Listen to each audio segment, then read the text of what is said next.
the hidden cost of dry begging. Why indirect requests damage relationships. Have you ever heard a partner sigh, "I guess I'll just do the dishes alone," or muttered, "It must be nice to have someone else handle the errands"? While these comments might seem like mere venting, they are actually examples of a behavioral pattern known as dry begging. Though not an official clinical term found in psychological textbooks, mental health professionals use it to describe a specific type of indirect communication, where a person hints at a need rather than stating it clearly. What is dry begging?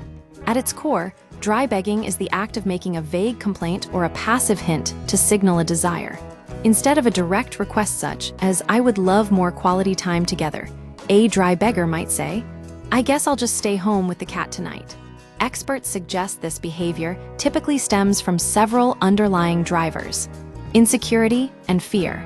The person may fear the vulnerability required to ask for something directly, worrying that a no will feel like a personal rejection. Learned behavior. Many people grow up in environments where direct communication was discouraged or unsafe, leading them to rely on hints to navigate needs. Avoidance of conflict. It can feel safer to drop a hint than to risk the potential tension of a formal request. The risks: manipulation and resentment. While dry begging often starts from a place of insecurity, it can quickly evolve into a toxic dynamic. Because the request is never explicit, it often carries unintended consequences for both partners. Weaponizing emotion. Dry begging can inadvertently or intentionally weaponize empathy and guilt. For instance, if one partner expresses a lack of desire for intimacy, a dry beggar might respond with, "Well, most people would be happy their partner is attracted to them all the time." This shifts the burden of responsibility onto the other person, making them feel guilty for their natural feelings and pressuring them to give in to avoid feeling like a bad partner. The connection to narcissism. While not everyone who dry begs is a narcissist, there is a notable overlap. In narcissistic personality patterns, dry begging can be a tool for covert demands. In these cases, the behavior is driven by a high sense of entitlement, using passive-aggressive hints to elicit guilt and force compliance. The cycle of resentment. Perhaps the most common outcome is a breakdown in communication. Because the ask was never actually made, the partner may not realize a need exists, or they may choose to ignore the hint. This leads the dry beggar to feel neglected and unheard, fueling a cycle of resentment that is difficult to break.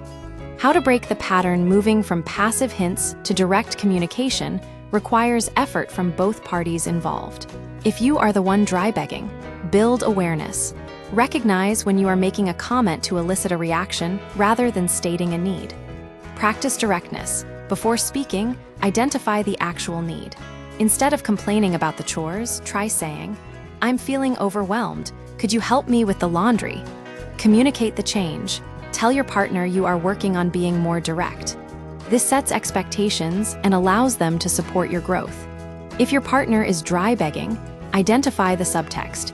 When you notice a pattern of vague complaints, gently call it out. Ask for clarification. Use phrases like, "It sounds like you're asking for something. Is there something specific I can help with?" This brings the hidden need into the light without being accusatory. Conclusion. Dry begging is a symptom of a breakdown in direct communication, often rooted in fear or habit. By replacing passive hints with clear, vulnerable requests, partners can avoid the trap of guilt and resentment, building a foundation of mutual understanding instead.